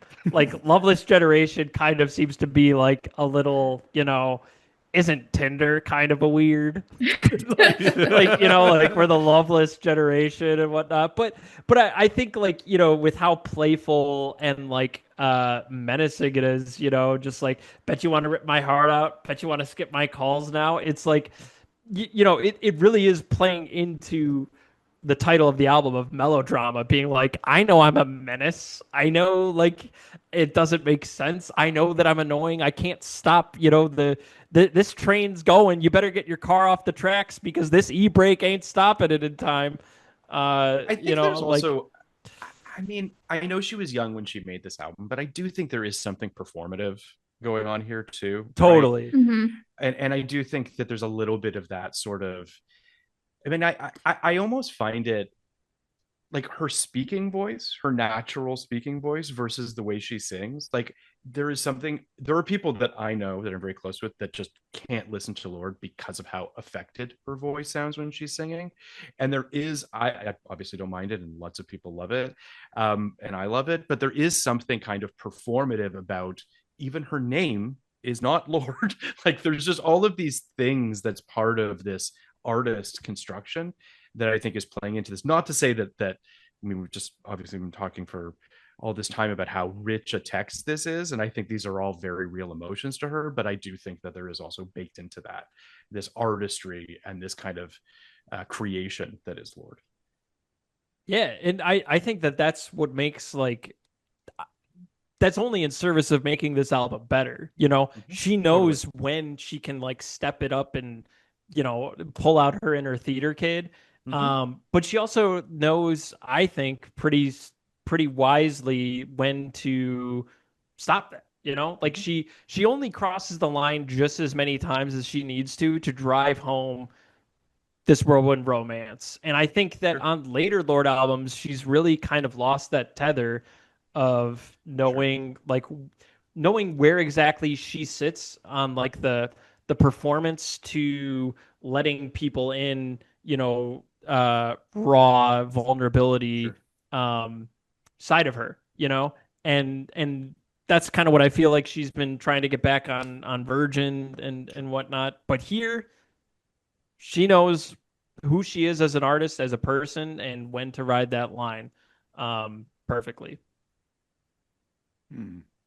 By the way, like I wanted to say this joke like 15 minutes ago when you said chef's kiss. I bet it's going to be great. Yeah, but like, why are chefs the only like people who get to kiss? Like, why can't it be like an orthopedic surgeon or something, like orthopedic surgeon's kiss or something? Well, it's not. Well, it it's rolls not off the tongue really well, Andrew. Yeah. Yeah, The the chef isn't kissing anybody. They're doing the, you know. Yeah, but like, you know, after but I when it like tastes good. after he Do like, like an astronaut's kiss. yeah, you know? yeah, it's like, yeah. I mean, But you the could chef's do that, kiss you is know. because they ate something and and the kiss is because it was no, perfect. it's like I fitted a shoe, mwah, you know, it's like or whatever. You fitted the shoe. I fitted It's like a that's a shoe. cobbler. The It's a cobbler cobbler's kiss. Cobbler's Yeah. kiss. Yeah. That seemed really racist towards Terrible. Italians. Yeah, I really did. I did not like that at all. Yeah. What just I because liked there's it. Italians means they got a cobble? Or are they saying cobble at Thanksgiving dinner? You know, Luigi, come back here. I got some Can I ask a leather. question to the group, Andrew? Am I allowed to ask a question? Yeah, please. Has anyone here seen Lorde perform live? No, I haven't, and I'm so mad because I tried to get tickets for the forum and they sold out like immediately. Did you get tickets? I didn't get tickets, but I'm definitely going. Like, I'm just going to spend it on StubHub and just fucking Okay. do it. Yeah, I was just looking today. Yeah. I'm just like, they're expensive. I'm not thrilled, but I'm just like, I have to see her, because there's a Yeah. part of me that's just like, she could also evaporate. Like there's a part of me that's like, she could still just like be like, you know what, guys, I'm done. I don't want to do this anymore. Totally. And I need to see her. Dakota roasted me one too many times. Yeah, I can't fucking deal with that Dakota bullshit anymore. I'm out. No, So I'm just like that. I feel that. I would not be. I feel like we're on very shaky ground with the prospect of like we should not take for granted that Lorde is with us as an artist right now. Yes. That's why, and it's like, it's a pretty short tour, Harper. Like one show at the Forum. I know. Is like, that's kind of crazy considering she could probably sell out 4 or 5 nights if she wanted to. So yeah, and I'm just like, and listen, the press and the rollout for Virgin has been very positive. She's been very positive. It feels as though she feels warm, good wet, in and her... fertile. Excuse me. The press run has been warm, wet, and fertile. You just had. I'm glad you had to specify that. I'm glad you jammed that in, Andrew. We're thrilled. But I do think that it doesn't feel like she's not wanting to do this anymore or whatever. But I'm also like, if she also said tomorrow, like, I'll keep making albums, but I'm not touring. No, I see. Yeah, I'd be like, look, as someone who had tickets to the last Shawn Mendes concert and then suddenly did not have tickets to the last Shawn Mendes concert, I get it. You gotta go to every show you can. Here's what I'm gonna say. What happened? I couldn't name a Shawn Mendes song if you put a gun to my head. Wow. So I don't. Didn't he sing Hallelujah? He did, No, but like, leave him alone. Leave him alone. Yeah, wait. Why are we sitting on Shawn Mendes? Lost to Japan is a good song. It has a funky ass bass line. Yeah. Well, it's a great song. All right. Okay.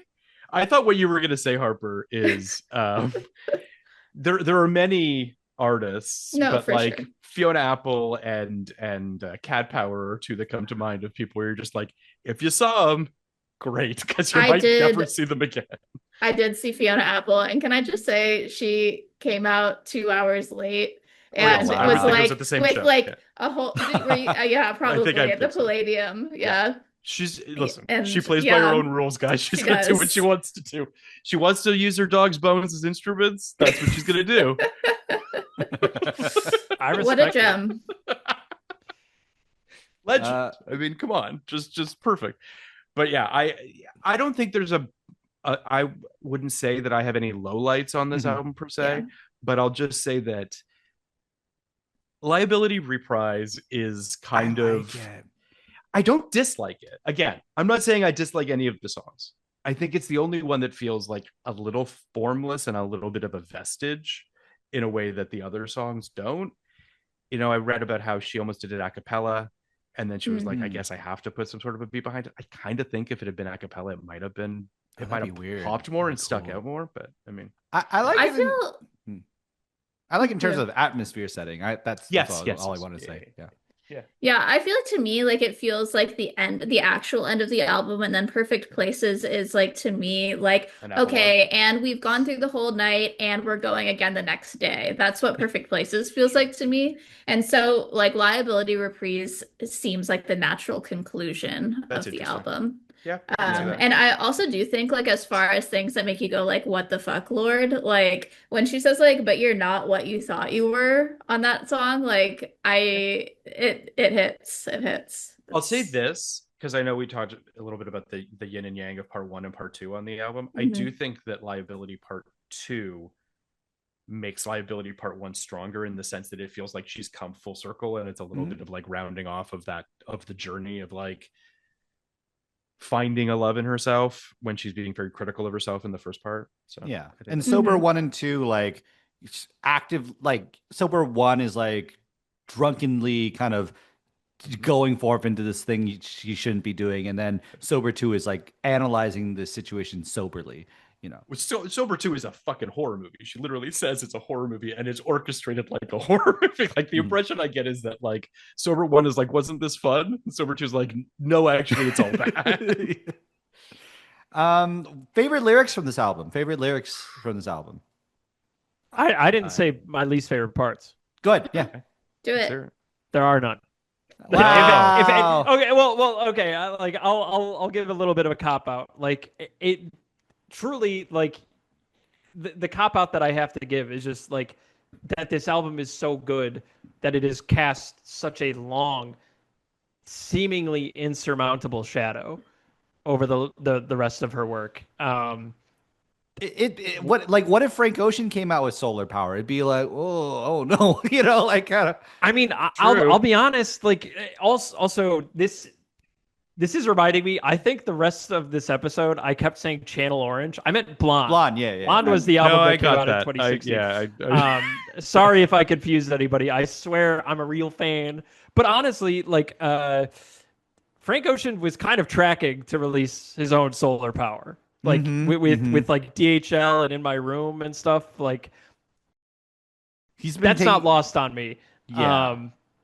I think I do think that there's a lot of parallels between Lorde and Frank Ocean, and I feel like the way that they have both kind of tackled their post-pandemic careers are kind of like, or at least we'll call Frank's solar power his Coachella set, or the cock rings if you want to go there.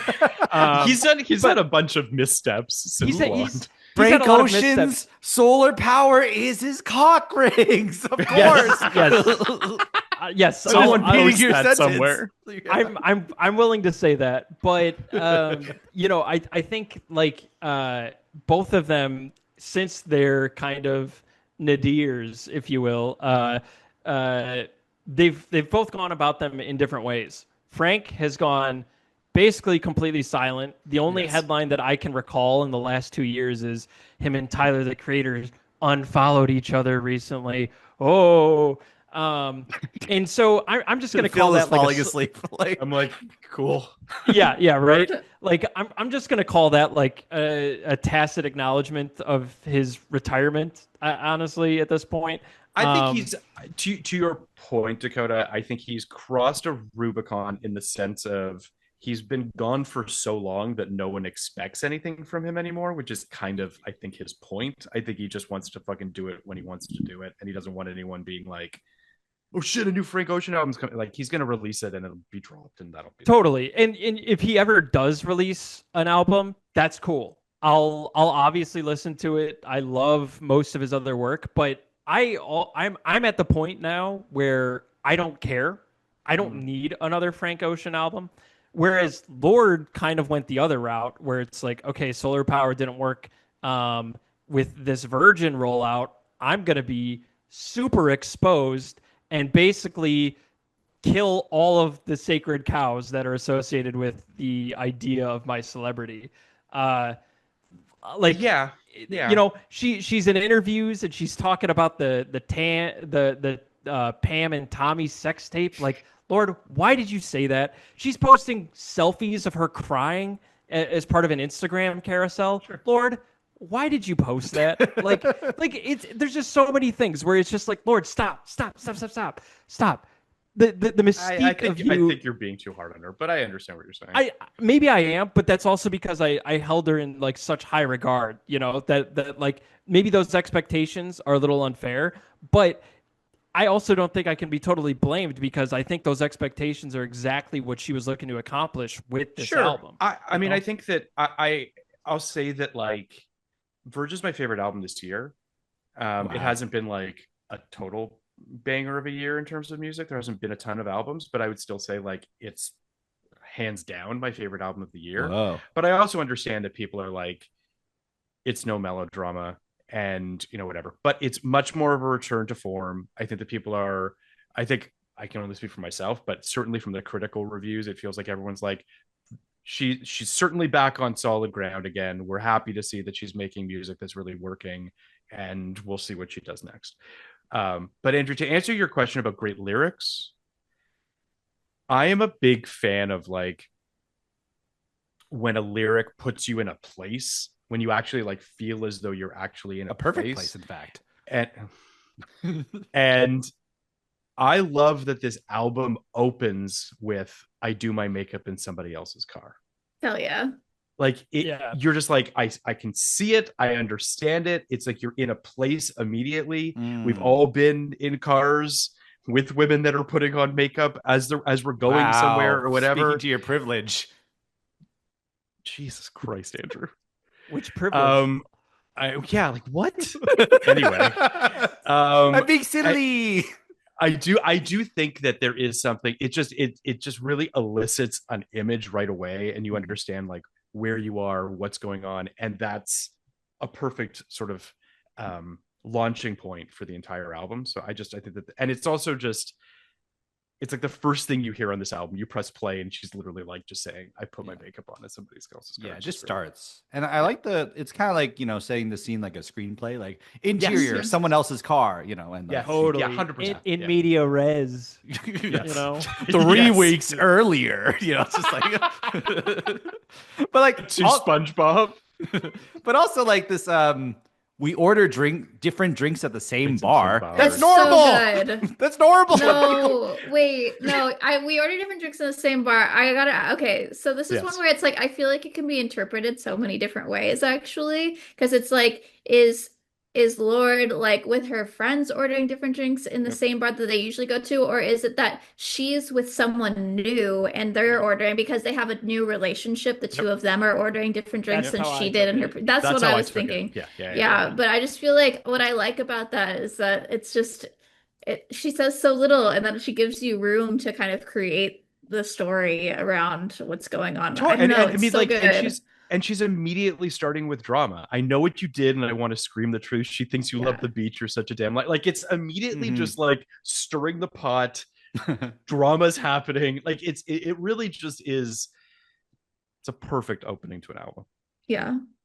Yeah, like when the time I ordered like a Bloody Mary and like the person I was dating ordered like a screwdriver, I was like, uh-oh, we're on shaky ground over here. Uh-oh. That's what I thought. Jesus Christ! And like It's I heard just this like- lyric and I was like, this is speaking to me. I like that those are your go-to drinks. I'm obsessed with that. Yeah, I like that too. I don't like. Have you guys by any chance seen the Naked Gun remake by any chance? No, not yet. I saw it last night. It's just there's a Bloody Mary joke in it that is that I think will speak to Andrew, especially if he's a big Bloody Mary fan. So yeah. I don't really like Bloody Marys. I just thought of a drink, but like I think like the other the idea of me and my girlfriend ordered the same drinks. That means we're good. But anyways, like I don't think that's what she's saying. I know I'm just being. But like my favorite lyric is Yes. the two ones I really like. Yeah. I care for myself the way I used to care for you. Beautiful, beautiful. Mm-hmm. Oh my God, so gorgeous. And then like the line in Rider in the Dark, I let the seasons change my mind. The Twilight. First of all, it's very Twilight New Moony. Like this. Yeah. Shout out Chris Weitz. But like the idea of like your I found your analysis of the album Virgin really interesting, of this idea of Virgin is about the body forward, like, just like sensory kind of all that stuff, spit, other fluids. And then like the idea of melodrama being emotion forward. And like I like the way that like it's kind of portraying the body, the mind, and the hearts not always being in sync, and how heartbreak kind of disorients you. Like you're taking your stuff out of their apartments, but your mind is still there, and you're like, if they call me, if they give me the green light, I'm gonna like run back right away. Or just like just like time dilating in a weird way, like it's slow as pseudo ephedrine or something like that. Like that idea is really fascinating. The way she portrays this so well. Yeah, I think she also I think that Liability lyrically is the most sort of cutting of herself in terms of like cutting herself down. But like He Don't Want to Know Me says he made the big mistake of dancing in my storm. They say you're a little much for me, you're a liability, you're a little much for me. Like again, it's just sort of, it just feels very raw and very confessional in a way that I think is really powerful. Yeah, and like being on the other side of that, like you were talking, Phil, about like some of your friends who are like, that's a little too much. But like, like if you were on the other side of that, that must be really painful. It's really hard. I mean, when it comes to modulating your feelings and understand, like sadly, I think that we all care probably way too much about what other people think of us. I promise you that most people don't think about you as much as you think about you. Like, it's just we're all just inside our heads too much. I hope But Phil thinks I'm funny. Well, I wouldn't go that far. But I do. But I do think that that there is sort of this. It goes two ways, and I think liability is both sides of that. Of her just being like, I don't know how to not be me, and also the idea of like, I shouldn't have to modulate myself. I should be whoever the fuck I want to be. Mm-hmm. Yeah, and the line in Supercuts about like, in my head, I do everything right. When you call, I forgive and not fight. Yeah. Of just like, I modulated, didn't work. You know, it didn't work. Yeah, no one cares. Yeah, yeah. Still ended up the same place. And I don't know. Harper, Dakota, favorite lyric.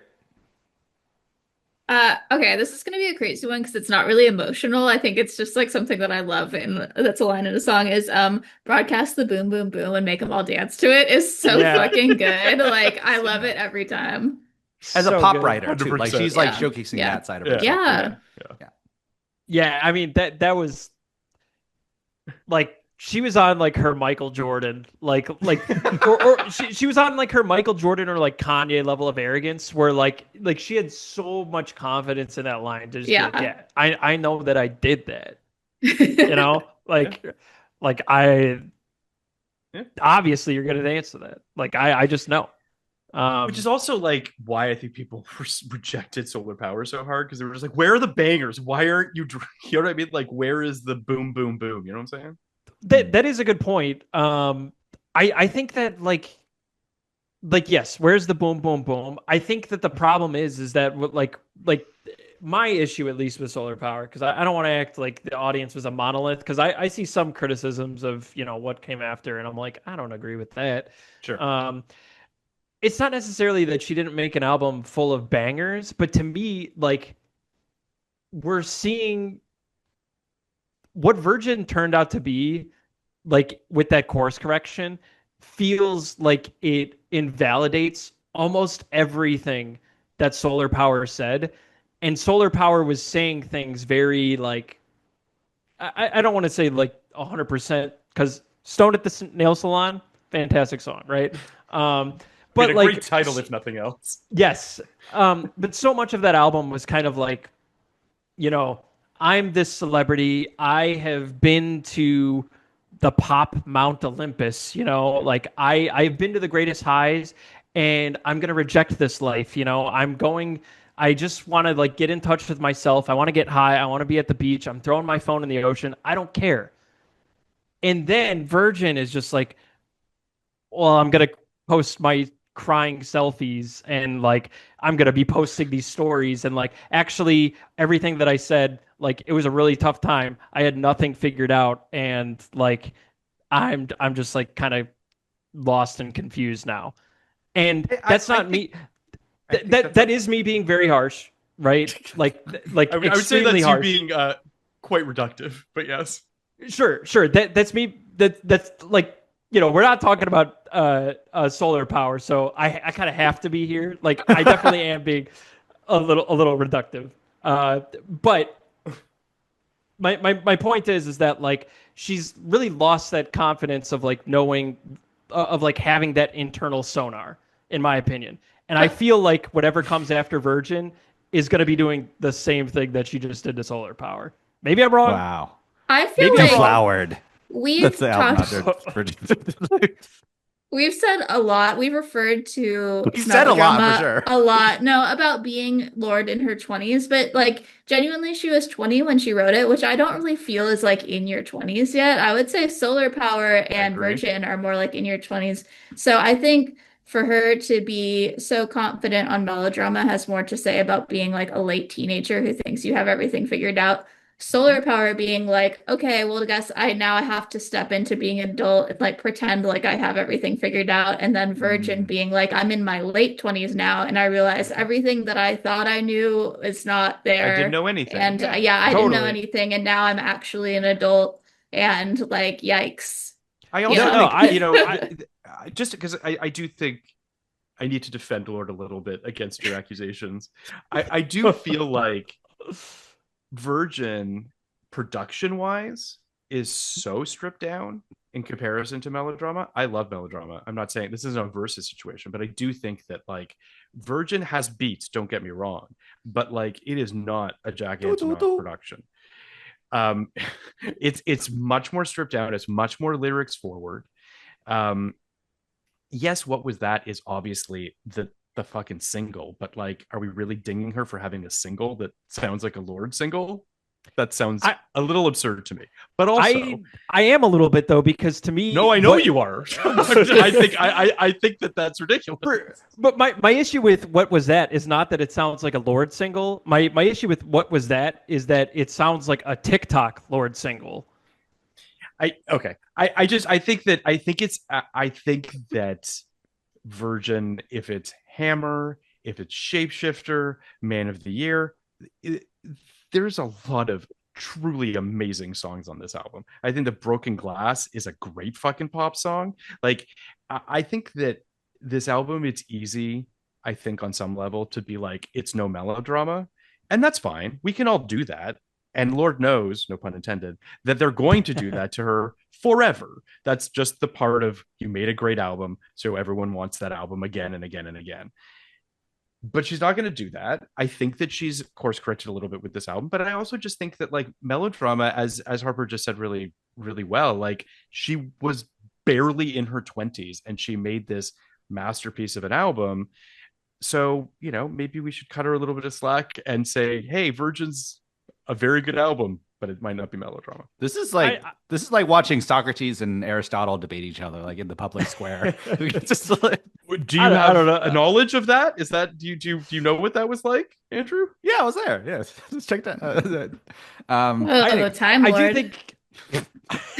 God damn TikTok. I do think that's a good point though. Like it's not lost on me that this is like not so much a reflection on what it's like to be in your 20s so much as it is like a romanticization. I'm just going to pretend I said that word correctly, of like what's to come, you know, like she's this blossoming young woman who doesn't have that much life experience. Let's just never use that terminology again. Come on. Like, she's this blossoming young pop star. I don't know. Like that's not, you guys made it weird. All right. Okay. But you know, she's coming into her own and she doesn't have that much life experience. And so she's, you know, taking what she has experienced and kind of, you know, holding it up against what all of the greats have said. You know, when she references Bowie and Prince and all these other artists who, you know, have sung about their lives, what they've been through. And, you know, she's kind of making everything coalesce with what it's like to be a young person in the 2010s, you know, and singing about things from that point of view. So, you know, I'm definitely willing to give her slack on, you know, Solar Power truly being like, yeah, you're in your 20s and you actually don't have things figured out. And, you know, Solar Power is your messy era where you're talking a lot more confidently than you should because you don't know what you're talking about. And Virgin is kind of your album that's coming out where you're like, you know what, actually, I was wrong about everything. Like, I'll also just say, like, I mean, listen, this all kind of comes down to the same thing, which is we all love this album and we all wish that she made more albums that were as good as this album.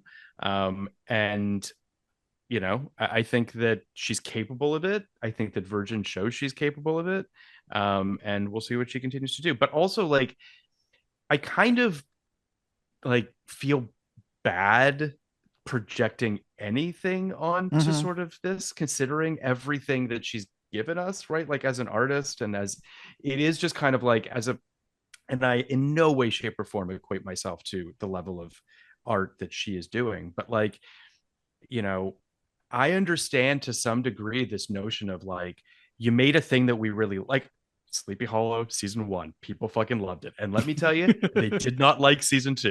It is just, I understand that notion of like wanting to give people what they want, but also wanting to creatively work your own muscles and do things that you didn't do before. So it's all just kind of, it's messy and complicated, but this is all just to say that I think she's just so unbelievably talented, and I can't wait to see what she continues to do.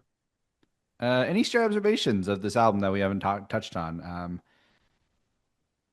My only thing, and you can totally cut this if you feel like it's annoying and it doesn't fit, but this week I've been listening to this album a lot, but I've also been watching too much the new Lena Dunham show on Netflix. Wow. And the way that I feel like the two of them like perfectly That's fit interesting. together is Sure. wild because they're both so much about breakups, they're about memory. They're about like kind of like moving on and processing, but also like reflecting on how your experiences have affected you. So for me now, I think like going forward, the two things are going to be just like kind of linked forever. And then also not even getting into the Lena Dunham, Jack Antonoff of it all, but It's all in the PowerPoint. And then I would also just say, to piggyback on what you're saying, Harper, is that I was rewatching some episodes of Girls that just, just happenstance. And like this album's coming out when Girls is still on the air, and it's still kind of it does feel like there's a conversation there, Yeah. their personal lives aside, Yeah. but it does sort of feel like there is that sort of, again, kind of the who am I, Lena Dunham-esque characters being in the same sort of headspace as Lorde is as she's writing this album. I think they definitely speak to each other. I'm not the voice of I'm not the voice of the generation. I'm a voice of this generation. Like kind of that idea. Yes. Yeah. Yes, and I also think Dancing on My Own, Robin, is feels like such a melodrama related song. Yeah. Absolutely. Yeah.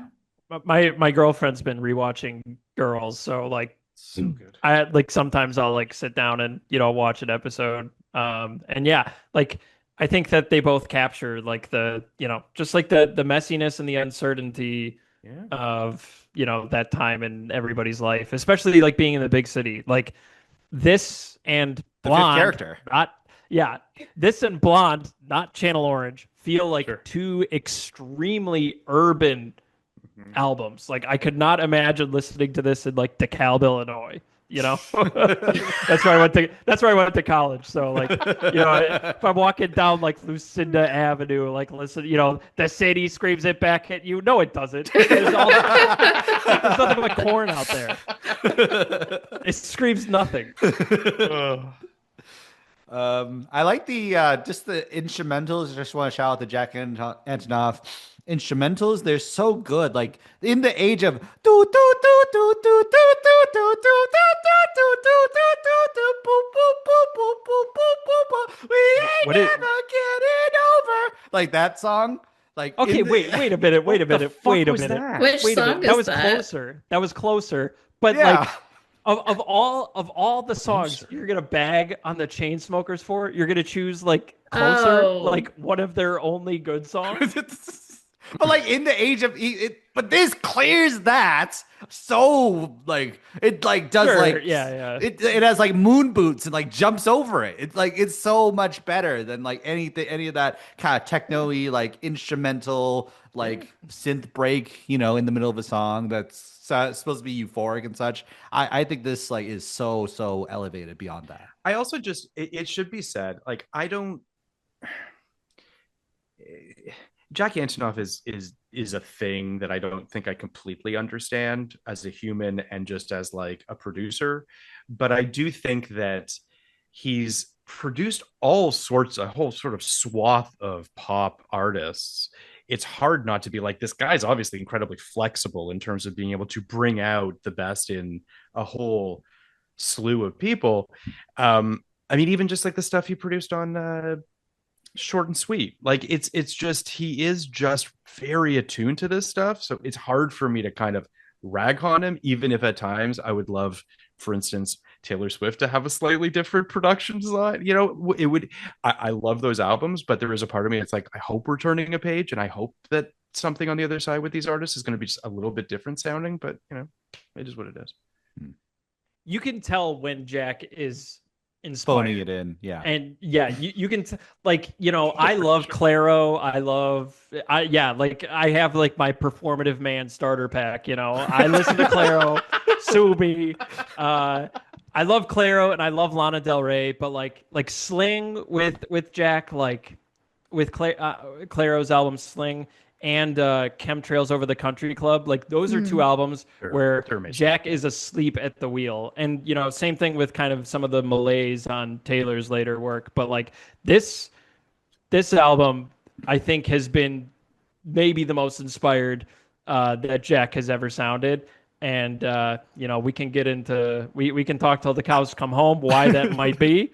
But yes, his production is insane. I'm just looking at Jack's like production credits, and there's like stuff that I just genuinely didn't know he produced. Like I didn't know he produced like the Chicks Gaslighter album, basically. Yes, I love that album so much. It's so that's good. A great album. Which I just didn't know he and like, obviously he's done a lot of Lana Del Rey, some Olivia Rodrigo, basically all of Daddy's Home, the St. Vincent album, which I think is a really interesting album that kind of gets slept on. And it is just it is just interesting that like he does produce Solar Power, take from that what you'd like, but it is just sort of like interesting the breadth of people that he's worked with. It is pretty shocking. He's a lot more adept than I think I certainly gave him credit for what that's worth. He really is like on the short list, I think, of the best producers working today. I think, I just think sometimes he overextends himself, and you can like when he was starting off with Melodrama, with Gaslighter, with 1989, some of these other projects, like you can really feel that hunger in him, that he's breaking from fun and he's doing his own thing. Bleachers is starting out. And I think some of that has gotten lost as like, the years have gone by with some of that passion and overextending himself. Because when he released Clairo's Sling and Chemtrails Over the Country Club and Solar Power all in the same summer, there's a song on Solar Power that I swear has the exact same like production on it, like acoustic guitar chord structure as a song off of like Sling or something. I think the only other album that I wanted to highlight was Kendrick Lamar's GNX, which is fantastic. Like again, it's crazy that this guy is as adept. He wasn't the sole guy on that one, but like, I know, but I'm just him having any sort of involvement in that just makes me. He's ridiculously talented. So, for what it's worth, like,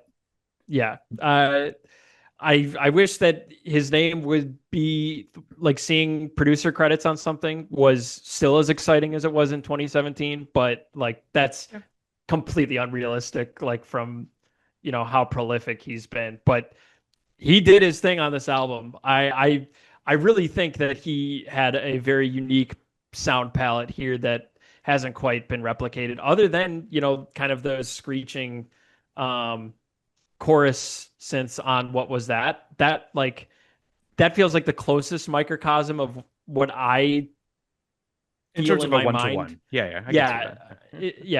But this album is very unique, and he did a fantastic job with the world building here. Just like quick shout out to some Jack Antonoff albums. Shout out to Arizona Baby by Kevin Abstract. That's a great album. Shout out to Red Hearst, like his like trio album, his collab album with like two other super producers. And shout out fun. Tonight, tonight we're let's go through final thoughts and ratings. The way this works is always. What are you asking us to do? Let's do final thoughts and ratings. The way this works is we'll rate this album out of 10 with a fun metric at the end. How do you like to rate this? It's a 10, man. Wow. 10 what's out of 10? It is. It's a 10. It's a 10. 10 what out of what? You have to 10 out do of 10? a creative, like 10 darkest 10, hours, 10 out of 10 10 darkest boom, boom, hours, booms. whatever.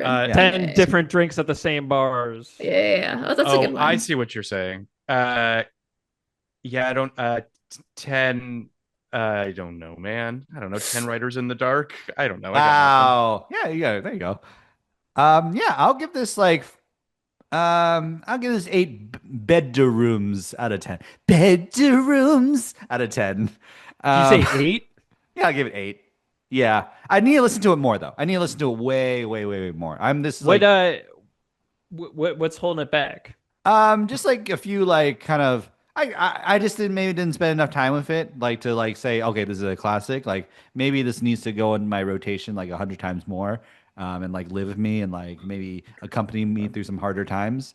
My Okay. life's pretty good. Okay. Um, you know, me and my girlfriend order the same drinks at the bar, so like that's pretty good. So yeah, I think like um yeah, it's fantastic. It's fantastic.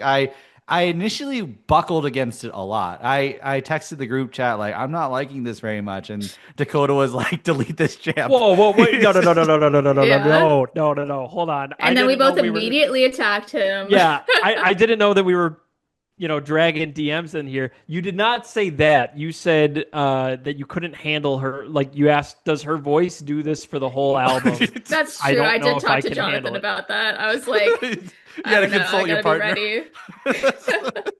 But like, yeah, that's how I felt at first. But then I really got locked into it. I really like that was just my first gut reaction. I'm like, just like it's like exposure therapy, and like, but then you love being exposed to therapy after a certain point. So I'll give this, yeah, 8 bedrooms out of 10.